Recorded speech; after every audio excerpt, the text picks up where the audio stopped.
Eh bien, tellement important de prier pour nos enfants.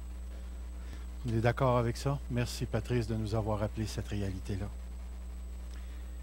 Alors Seigneur, on se place devant ta parole encore une fois et on te demande de parler à nos cœurs pour ta gloire.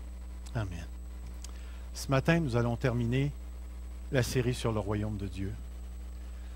J'aurais pu m'étendre encore pour un minimum de 20 messages sur le sujet. Mais ça a l'air qu'après 6, on nous a dit que les gens ne sont plus là. Il y a tellement de choses à dire qu'on est obligé de choisir ce qu'on veut réellement dire. Et lorsque j'ai commencé à réfléchir sur cette question du royaume de Dieu, j'ai été animé par une première question, et c'était la fameuse question de la vie chrétienne. Et depuis des années, en tant que pasteur et en tant que chrétien, je suis, je dirais pas harcelé, mais obsédé et même passionné sur une réalité, sur une question qui touche la vie chrétienne. J'aimerais vous introduire ma question comme ceci. Est-ce que c'est possible pour un chrétien d'avoir un cancer? C'est possible. Vous êtes sûr de ça? Bon, vous n'avez pas de foi. Est-ce que j'ai raison de dire que vous n'avez pas de foi? OK. Est-ce que c'est possible que des chrétiens divorcent? Oh. Vous n'avez pas de foi. Est-ce que c'est possible pour un chrétien de tomber dans l'adultère? Est-ce que c'est possible pour un chrétien de voler? OK, ça c'est des gros péchés. Mais on va aller avec les plus petits péchés. Est-ce qu'un chrétien pourrait faire de la rage au volant?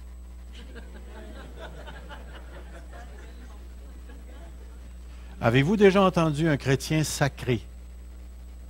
Oh! OK, c'est encore pas mal gros comme péché. On va aller à un péché qui est bien plus le fun et qui est moins dangereux. Avez-vous déjà entendu un chrétien parler dans le dos d'un autre? Est-ce que vous saisissez ce que je suis en train de dire? Est-ce que la vie chrétienne fait de moi un imperméable? Vous savez, quand je me suis converti, moi j'avais 19 ans. Je suis rentré dans l'église baptiste de la foi à Drummondville, où le père d'Evelyne était pasteur. Et moi, là, la première fois que j'ai mis les pieds dans une église évangélique, j'avais l'impression que je rentrais dans un lieu très saint, où les gens avaient des auréoles, et puis que les gens s'aimaient, là, mais s'aimaient. Et je vous le dis, je suis vraiment rentré dans l'Église de Dieu comme ça. La deuxième semaine, j'ai vu les leaders de jeunesse se prendre à la gorge. Puis j'étais là, puis je les regardais faire, puis je me disais, on dirait que tranquillement, pas vite, le ciment au fondement de mon illusion commençait à craquer. Et puis, j'ai été super étonné de voir et d'apprendre, après 3 semaines de salut, que les chrétiens pouvaient pécher. Mais savez-vous ce qui m'a le plus déçu? Le plus, c'est de découvrir à quel point j'étais capable de faire le mal, même après avoir connu Jésus-Christ. Et là, je suis devenu pasteur.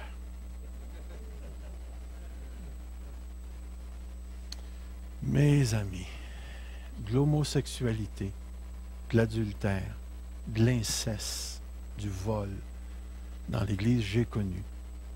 J'ai connu également des réunions d'affaires où les gens se pognaient à la gorge, littéralement, physiquement.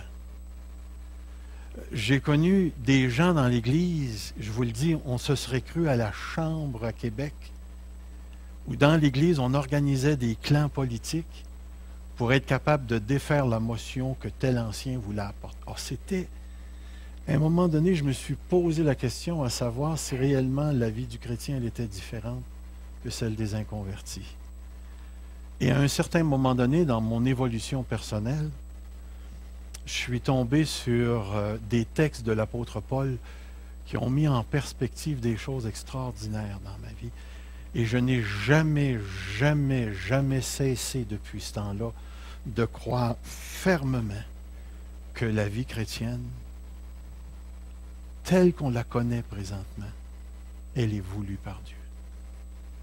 Et c'est pourquoi j'ai pris le temps de mettre en place le royaume de Dieu. Et si vous vous rappelez, si vous regardez les petites images, le royaume de Dieu et le siècle présent, comme on a dit, bien que totalement séparés et même irréconciliables, occupent un même espace. Vous vous rappelez de ça? On avait mis la ligne en rouge, qu'on avait mis en haut, puis on l'a descendu en bas. Puis après ça, on avait parlé, le petit cercle jaune, on avait dit, c'est là que la vie chrétienne se passe. Et ensuite, on avait dit, voici, la vie chrétienne se passe dans le siècle présent et dans le siècle à venir en même temps. Mais ce qu'on avait dit, c'est que les deux lignes ne sont pas séparées, c'est ensemble. Et vous allez comprendre pourquoi. Vous vous rappelez du débarquement que j'avais parlé? Le jour V et le jour D. C'était pourquoi le jour D? Décisif. Oui, c'est écrit là, c'est bien. Le jour décisif. Qu'à la première venue de Jésus-Christ, la bataille a été gagnée d'une manière décisive. Christ a été détrôné.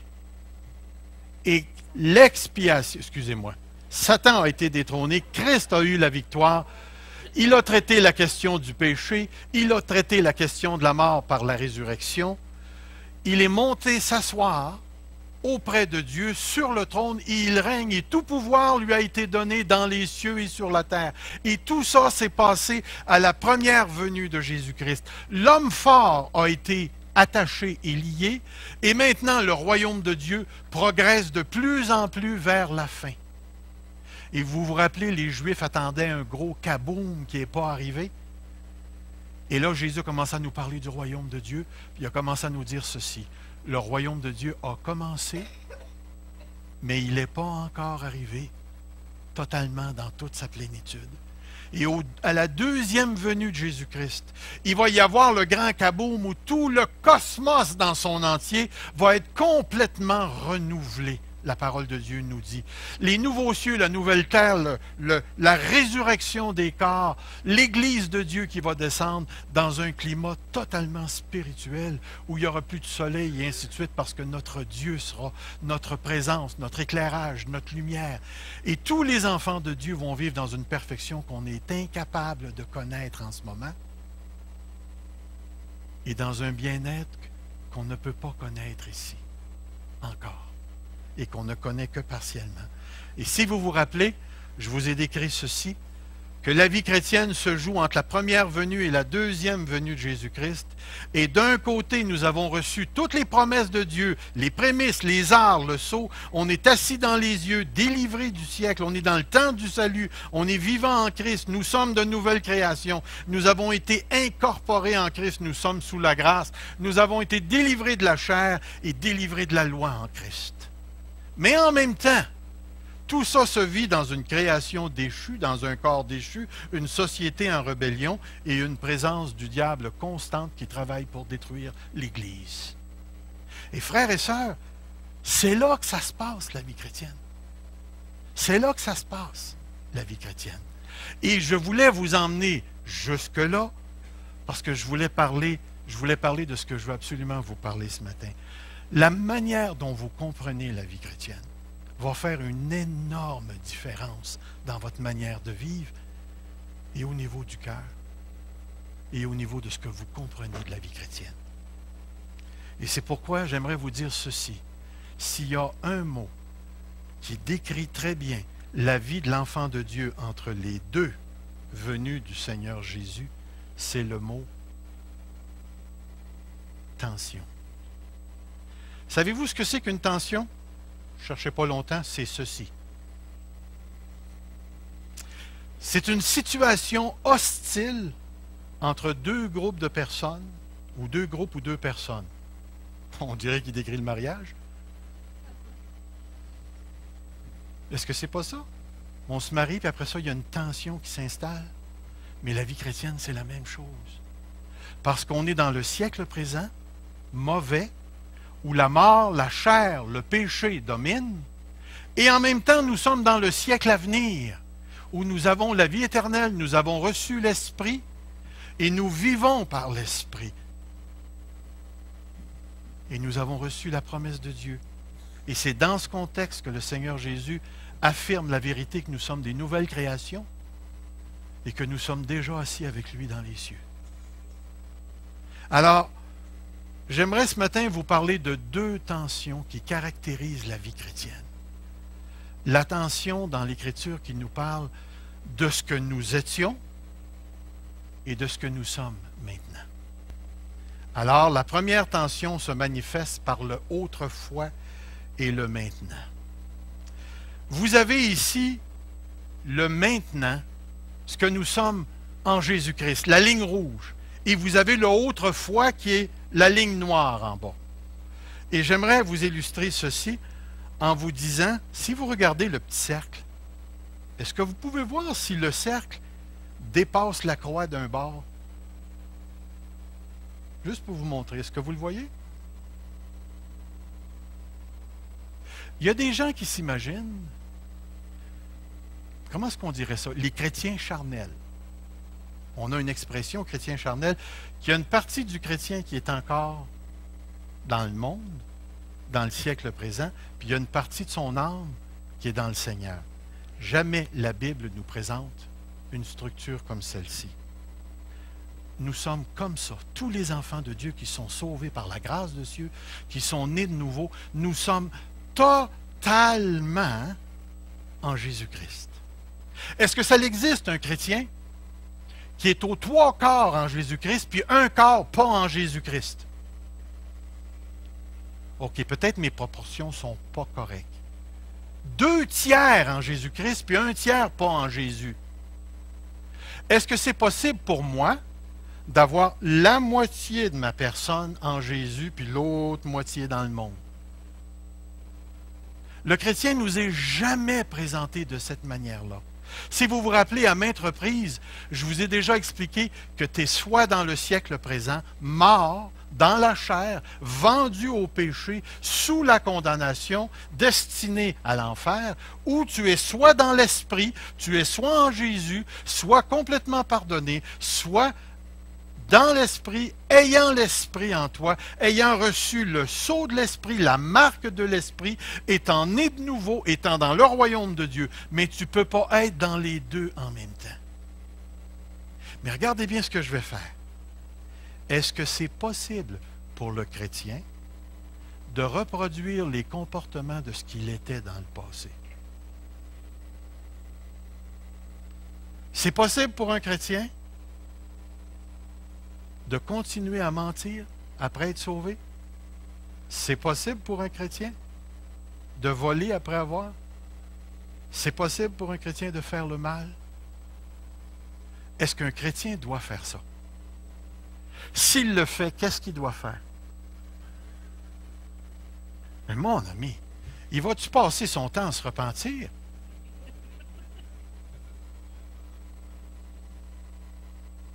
« 77 fois. » Ouf.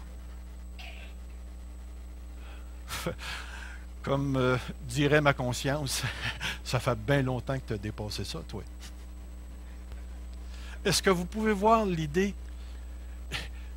La vie chrétienne sur la terre, c'est tu auras beau fouiller ton cœur, tu auras beau passer par le ministère de délivrance pour te guérir de tous les défections, les défectuosités, les problèmes, le résidu du mal dans ta vie, tu vas toujours avoir l'opportunité de reproduire les comportements du passé, de parler dans le dos contre un autre.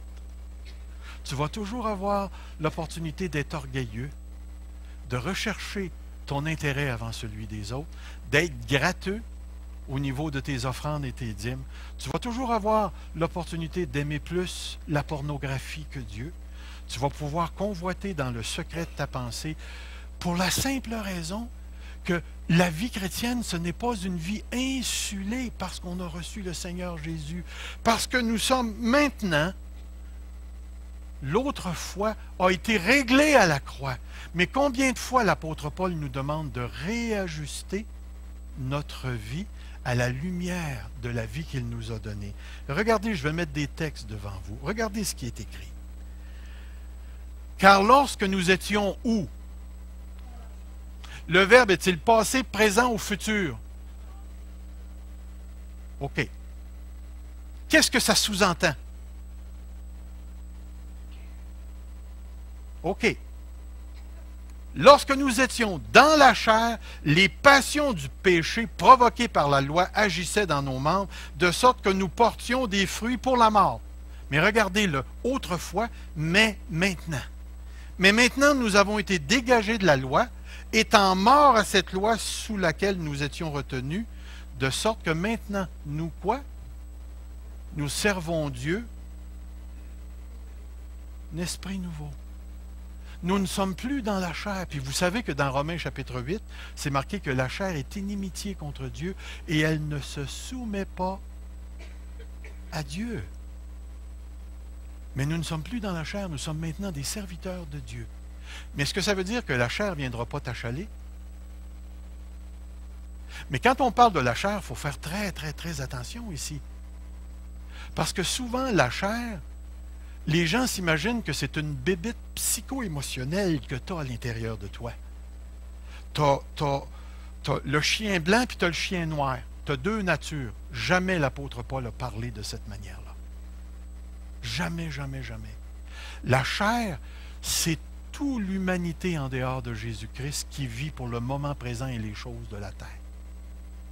Et les choses de la terre, laissez-moi vous dire, elles sont encore attirantes. Combien d'entre nous sont prêts à vivre pour Dieu sans salaire? Il y en a gros des mains qui sont levées, hein? Vous savez, quand vous levez les deux mains, ça veut dire au secours? Je ne sais pas si vous voyez ce que je suis en train de dire. Puis pourtant, ça pourra arriver à un certain moment donné où Dieu nous mettra dans une circonstance où on sera obligé de vivre pour lui dans la misère. Mais ce que je veux que vous voyez, c'est que le maintenant et le autrefois est là. Autrefois, ne connaissant pas Dieu, vous serviez des dieux qui ne le sont pas de la nature. Mais à présent que vous avez connu Dieu, ou plutôt que vous avez été connu Dieu, comment retourneriez-vous à ces faibles et pauvres principes élémentaires? Regardez un autre texte. Et vous qui autrefois étrangers et ennemis par vos pensées et par vos mauvaises œuvres, il vous a maintenant réconciliés par sa mort avec lui, pour vous faire paraître devant lui saints, sans tache et sans reproche. Un autre texte.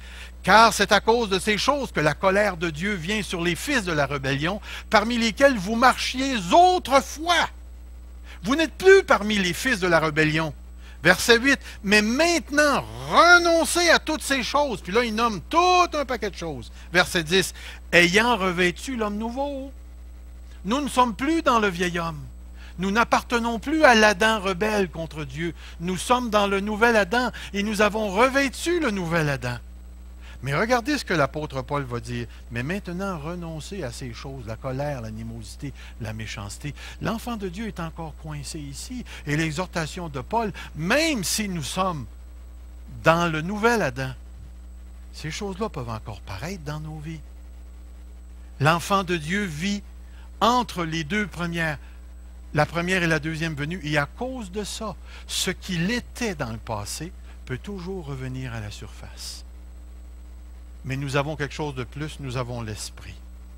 Ainsi donc, Christ ayant souffert dans la chair, vous aussi armez-vous de la même pensée, car celui qui a souffert dans la chair en a fini avec le péché, afin de vivre non plus selon la convoitise des hommes, mais selon la volonté de Dieu pendant le temps qu'il lui reste à vivre dans la chair, le corps, sa vie terrestre, sa vie humaine.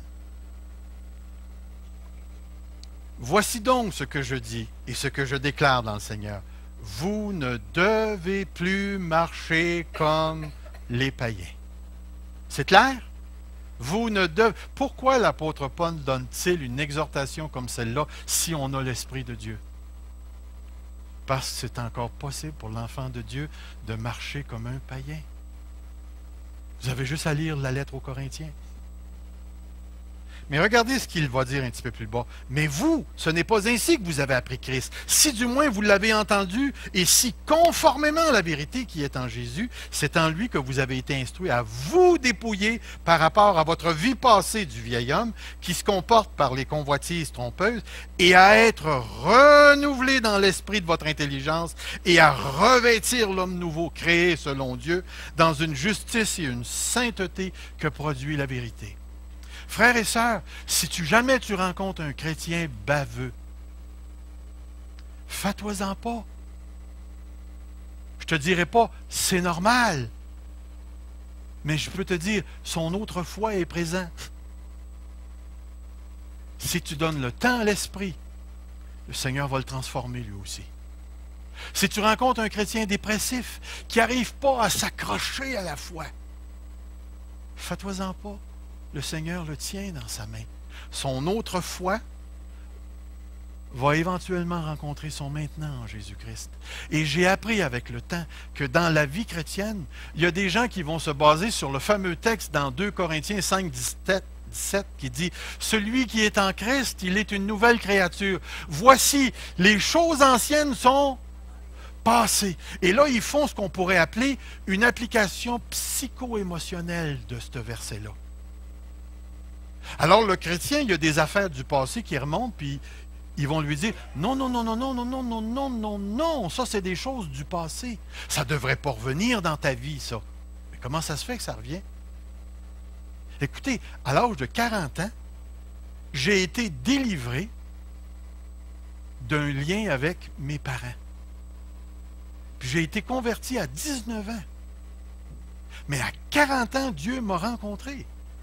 Puis il m'a délivré de quelque chose en rapport avec mes parents. Là, le chrétien aurait pu venir me voir. Oui, mais tu es une nouvelle créature. Les choses anciennes du passé ne sont plus là. C'est pas vrai. Tu es encore dans le maintenant. Et ton autre foi peut encore influencer ta vie chrétienne. Et ne jamais oublier ça. La deuxième et la plus importante, et c'est celle-là sur laquelle ce matin je veux porter mon attention le plus. La deuxième tension se développe entre l'expérience, et remarquez les grands mots, actuelle et provisoire du royaume de Dieu, et sa dimension non réalisée, qui réside dans le futur. Un futur qui est déjà présent, par exemple, et qui n'est pas encore actualisé, le maintenant et le pas encore. Regardez bien le tout petit dessin en avant. Êtes-vous au ciel? Pas encore. Allez-vous y aller au ciel? Mais vous ne l'êtes pas maintenant. Allez-vous y aller? Alors vous êtes dans le maintenant et le pas encore. Qu'est-ce que ça veut dire pour le chrétien vivre dans le maintenant et le pas encore? Regardez bien ce que c'est. Prenez le temps de lire ça, parce que ça vaut vraiment la peine de le comprendre. Je vis à la fois dans un contexte de souffrance et de puissance. Je vis à la fois dans un contexte de souffrance et de puissance.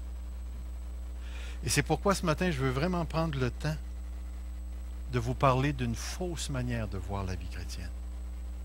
Si vous remarquez dans mon petit dessin, la ligne rouge est en haut et le cercle jaune est en haut. Pourquoi est-ce que je dis ça? Mais parce qu'il y a une compréhension que le chrétien ne devrait jamais pécher, que le chrétien ne devrait jamais être pauvre, que le chrétien ne devrait jamais être malade. C'est comme si, pour ces gens-là, il existe une zone en haut, à quelque part, qui s'appelle la zone spirituelle, la zone de l'esprit. Et je ne sais pas comment ils font, mais quand tu rentres dans cette zone-là, il n'y a plus rien qui te touche. Tu ne peux plus être malade, tu ne peux plus être pauvre, tu ne peux plus être en dehors de la volonté, tu ne peux plus pécher. Tu entres dans une sorte de zone spirituelle où tu acquiers une sorte de connaissance et de puissance. Tu deviens une sorte d'élite spirituelle où tu connais les clés de la vie spirituelle. Et ça, mes amis, là, je me suis fait reprendre sur ça plusieurs fois. Et c'est important de saisir que Vous allez entendre parler de la vie chrétienne victorieuse. OK? Faites extrêmement attention avec ce qui est dit en ce qui concerne la victoire de l'enfant de Dieu. Parce que il n'existe pas de zone comme ça dans l'Écriture. Il n'y a pas un des apôtres qui a eu des révélations, la puissance de guérir, de faire des miracles et ainsi de suite, qui a fini sa course en Rolls-Royce. Un a fini la tête coupée, l'autre a crucifié la tête en bas. Il y en a un qui a fini par avoir une épée en plein milieu du ventre. L'autre a été brûlé. On a poussé Jacques, soi-disant, en haut du temple. Ils ont tous fini capote. Il n'y a pas personne qui est mort dans l'or et l'argent. Alors, ce que je veux vous emmener à voir, le danger, c'est de s'imaginer que la vie spirituelle n'est qu'une vie que de puissance et que le chrétien n'expérimente que de la puissance. J'ai reçu une nouvelle, un courriel d'une personne de Sherbrooke. Vous savez que l'épouse de notre frère Denis Morissette est décédée. Et ça m'a tellement frappé que je lui ai demandé à cette personne si je pouvais écrire ce qu'elle m'avait envoyé. Voici ce que cette personne-là m'écrit.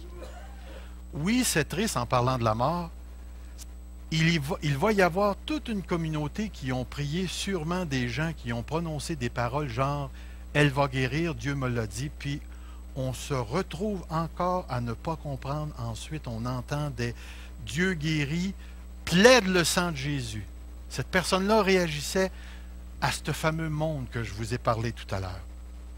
Elle me dit, tu vois, ça c'est ma crise avec Dieu. Où est le Dieu qui guérit, qui sauve et qui délivre? Ce que j'ai appris et ce que je vois, c'est deux choses différentes. On a beau raisonner le pourquoi ça n'arrive pas, et ensuite on va continuer à raisonner que Dieu doit être X, Y, Z. Ensuite on va prier pour la puissance de Dieu, on va se convaincre que je n'ai ni argent ni or, mais ce que j'ai, je te le donne au nom du Seigneur Jésus.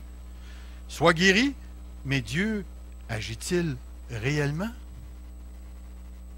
C'est une personne que je connais qui a été élevée dans un arrière-plan religieux où on lui dit « Dieu ne fait pas juste guérir.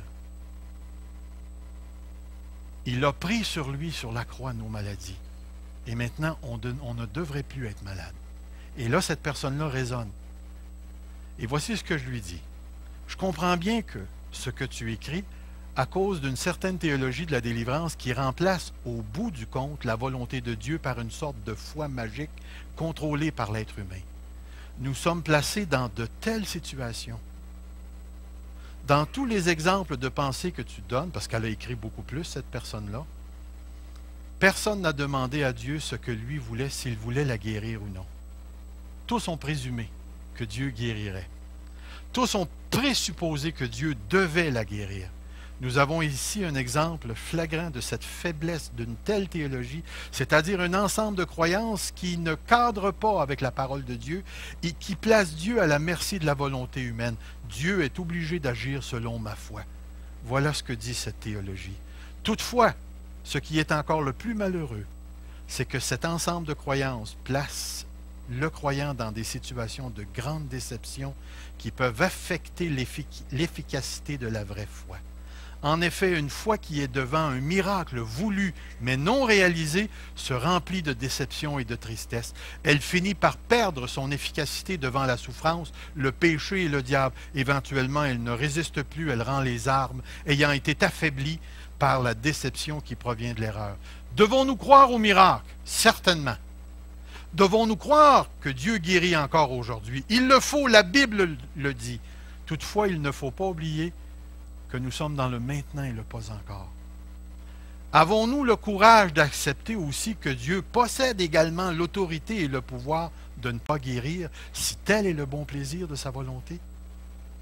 C'est à cette jonction du miracle et du non-miracle que la véritable foi se soumet à Dieu et reçoit aussi bien de sa main la bénédiction que la croix.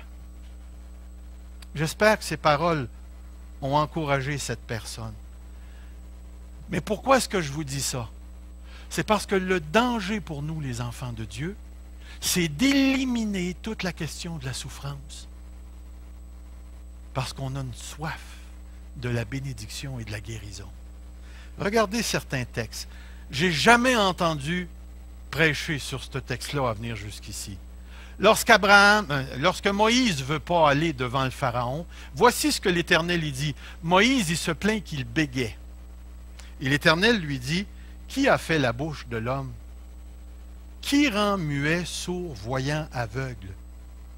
N'est-ce pas le diable? Est-ce que c'est écrit?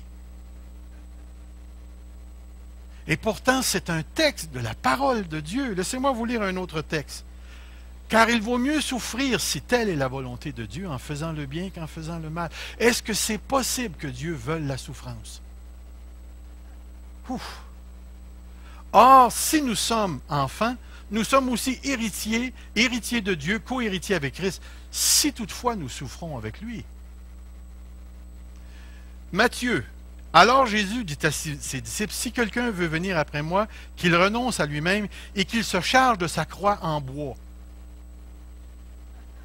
C'est quoi se charger de sa croix? À quoi servait la croix dans le temps de Jésus? À tuer. Et c'est ce que Jésus est en train de leur dire. Regardez ce texte. Quand ils eurent évangélisé cette ville et fait un certain nombre de disciples, l'apôtre Paul décide d'encourager les chrétiens. Et il leur dit ceci, fortifiant l'esprit des disciples et les exhortant à persévérer dans la foi, en disant, c'est par beaucoup de tribulations qu'il nous faut entrer dans le royaume de Dieu. Ouh. Regardez un autre texte que j'aime. Car il vous a été fait la grâce par rapport à Christ, non seulement de croire en lui, alléluia, mais de souffrir pour lui. Pouvez-vous vous imaginer la souffrance associée avec la grâce? Tout ce que je veux dire, c'est que toute forme de théologie, de pensée, de raisonnement, de prédication, qui nous présente un monde où Jésus fait juste des miracles et qui en fait à tous les dimanches matins, et que le chrétien a juste à se tourner vers Dieu, puis il n'y aura jamais de souffrance, jamais de cancer, jamais d'accident, il ne sera jamais paraplégique ou quadraplégique, il n'y aura jamais de maladie mentale, il ne souffrira pas de tous les problèmes d'arthrite, et puis il n'y aura pas de problème avec les hémorroïdes, puis tout ce que vous voulez. Laissez-moi vous dire que c'est impossible, parce que le chrétien vit dans le maintenant et le pas encore, et parce qu'il possède un corps qui est encore sous la déchéance d'un monde qui est en train d'être détruit, le chrétien expérimentera la corruption. Et au milieu de tout ça, Dieu guérit certains et Dieu ne guérit pas d'autres. Et laissez-moi vous dire qu'il n'y a pas de loi divine pour dire qui a un miracle et qui n'en a pas. Mais est-ce que Dieu guérit? La réponse c'est oui. Est-ce qu'on doit chercher le miracle? La réponse c'est oui. Est-ce que Dieu nous demande, oui ou non, de demeurer fidèle, miracle ou pas? La réponse, c'est oui. Est-ce qu'il y a des gens que Dieu a destinés à être des bénédictions miraculeuses? Puis est-ce qu'il y a des gens qui sont destinés à être des miracles de persévérance au milieu de la souffrance? Est-ce que Dieu a destiné des gens à être des martyrs? Est-ce qu'il y en a destinés à être des millionnaires? Et la réponse, c'est oui. Mais le jour où ça devient juste millionnaire, on a un fichu de problème. Parce qu'il y a un paquet de chrétiens qui vont vivre dans la culpabilité et un paquet de chrétiens qui vont vivre dans une sorte d'illusion et de désillusion et qui vont avoir une foi endommagée en ce qui concerne la vie chrétienne. Moi, mes frères et sœurs, j'ai lu la fin de la lettre aux Hébreux, chapitre 11. Et tu t'en vas, puis c'est évidence de foi par évidence de foi. C'est action divine. Puis là, tu arrives à la fin. Puis là, il y en a qui sont torturés, qui ont la tête coupée, qui sont brûlés, qui sont sciés. Puis là, tu te dis à toi-même, Seigneur, j'aime bien mieux la première partie du texte. Puis c'est marqué un petit peu plus bas que ces gens-là, par la foi, attendaient une cité qui est bien plus grande que ce qu'on pouvait leur offrir sur la terre. Et tu te retrouves avec ces deux réalités. Entre le maintenant et le pas encore, le chrétien vit en même temps la souffrance et la puissance de Dieu. Et c'est jamais juste la souffrance. Parce que, remarquez bien, je vais vous emmener ailleurs, il y a aussi la théologie du ver de terre. Je ne sais pas si vous la connaissez, celle-là, la théologie du ver de terre. Je suis tellement corrompu, je suis tellement sale, je pêche tellement que je suis juste un ver de terre. Puis dans cette théologie-là, ici, là, ça se passe juste en bas. Il n'y a pas de puissance. Pourquoi? Parce que les dons spirituels n'existent plus. Je ne dois pas m'attendre à une manifestation de la puissance miraculeuse de Dieu. Puis si jamais il y a la chance d'avoir un miracle, écoutez, moi je suis un cessationniste, là, Dieu ne passe plus par les hommes. Alors le don des miracles que quelqu'un ici pourrait avoir, ça n'existe plus. Puis un petit peu plus bas, il va dire, maintenant que la Bible nous a été donnée, il n'y a plus de dons spectaculaires. Il reste juste les dons qu'on est capable de contrôler. Mais là, parce qu'il n'y a que la Bible, ça veut dire que vous avez juste votre intelligence régénérée pour guérir vos problèmes. Alors, dans l'Église, c'est bien de valeur. Ce n'est pas des pasteurs que ça nous prend, c'est des psychologues chrétiens qui sont capables d'emmener les chrétiens à guérir leurs blessures. Alors, c'est seulement une classe d'élite qui ont la connaissance appropriée. Et ensuite, ils vont nous dire, l'Esprit nous aide à persévérer, mais on ne sait pas comment. L'un en l'air, l'autre en bas, c'est complètement aux côtés de ce que l'Écriture nous enseigne. L'Écriture nous enseigne que le siècle présent, le siècle à venir sont toutes les deux. Et la puissance du siècle à venir est avec nous. Et la déchéance du siècle présent est avec nous. Et on va retrouver chez des chrétiens de la folie. Mais ce même chrétien-là peut être utilisé par l'Esprit puis nous rentrer dedans par une prophétie qui va complètement nous désarmer. Le fou, il prophétise. Tu vas avoir un chrétien qui va parler dans le dos d'un frère, il se revire de bord, puis il donne une parole de connaissance qui en sort un autre du trou.